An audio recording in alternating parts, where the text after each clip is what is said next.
Harish Rao arrest స్వామికం Gajwel నియోజకవర్గం incharge Vanteru Pratap Reddy సందర్భంగా వంటేరు ప్రతాప్ రెడ్డి మాట్లాడుతూ టీఆర్ఎస్ పార్టీ బీ ఫామ్ మీద గెలిచిన 10 మంది ఎమ్మెల్యేలు తక్షణమే రాజీనామా చేసి ప్రజాక్షేత్రంలో దమ్ముంటే పోటీ చేయాలని వంటేరు ప్రతాప్ రెడ్డి డిమాండ్ చేశారు. టీఆర్ఎస్ పార్టీ నుంచి కాంగ్రెస్ పార్టీలో పోయిన 10 మంది ఎమ్మెల్యేలకు కౌశిక్ రెడ్డి వేసిన సవాల్ను స్వీకరించగా ఎమ్మెల్యే కౌశిక్ రెడ్డి ఇంటిపైకి రాడ్లతో కంకర రాళ్లతో టమాటాలతో గుడ్లతో ఇళ్లను ధ్వంసం చేయడం ప్రజాస్వామ్యాన్ని కూని చేయడమే అన్నారు.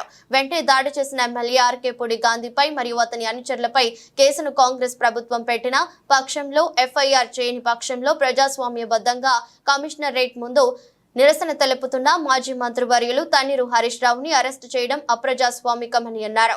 కాంగ్రెస్ ప్రభుత్వం రౌడీ రాజకీయాలకు ఉసుకలుపుతుందని మండిపడ్డారు. దానికి నిదర్శనమే ఈరోజు ఎమ్మెల్యే కౌశిక్ రెడ్డి ఇంటిపై జరిగిన ఘటన అన్నారు.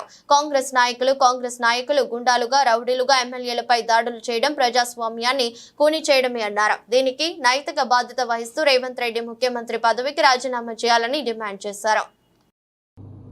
పార్టీ మారినటువంటి ఎమ్మెల్యేలకు నైతికత ఉన్నట్లయితే రాజీనామా చేసి ప్రజా తీర్పు కోరినట్లయితే ప్రజాస్వామ్యబద్ధంగా ఎలక్ట్ అవుతే ప్రజలు హర్షిస్తారు.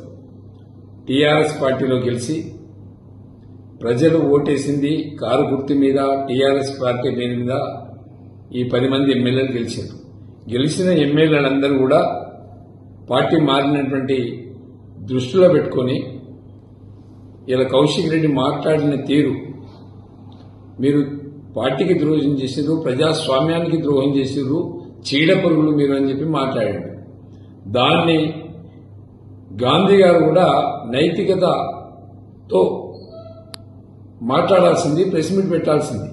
ఒక గుండాల మాదిరిగా ఒక దౌర్జన్యంగా చట్టాన్ని అమలు చేసి చట్టాన్ని కాపాడాల్సినటువంటి ఒక శాసన సభ్యుడు ఇవాళ కౌశిక్ రెడ్డి ఇంటి మీద కోడిగుడ్లతోని టమాటాలతోని రౌడీల మాదిరిగా రౌతులు తీసుకొచ్చి దాడి చేయడం, వాళ్ళ ఇంటిని ధ్వంసం చేయడం మేము తీవ్రంగా ఖండిస్తున్నాం. నిరసన చెప్పడానికి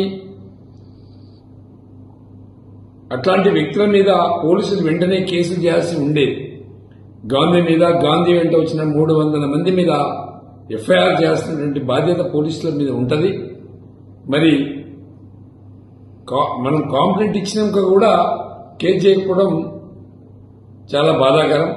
అందుకే హరీష్ రావు గారు సైబర్ కమిషనరేట్ ముందు కూర్చొని నిరసన చెప్తే అరెస్ట్ చేసి తీసుకెళ్లడం చాలా బాధాకరం. కాబట్టి ప్రజాస్వామ్యాన్ని కాపాడడానికి బీఆర్ఎస్ పార్టీ ఎప్పుడూ ముందుగా ఉంటుంది. ప్రజల పక్షాన మేము నిలబడి పోరాటం చేస్తాం. ప్రజలే మా ఎజెండా, తెలంగాణనే మా నైతిక హక్కు. కాబట్టి ప్రతి వ్యక్తి కూడా ఈ అరెస్టును తీవ్రంగా ఖండించాలని చెప్పి విజ్ఞప్తి చేస్తా ఉన్నా. జై తెలంగాణ, జై కేసీఆర్.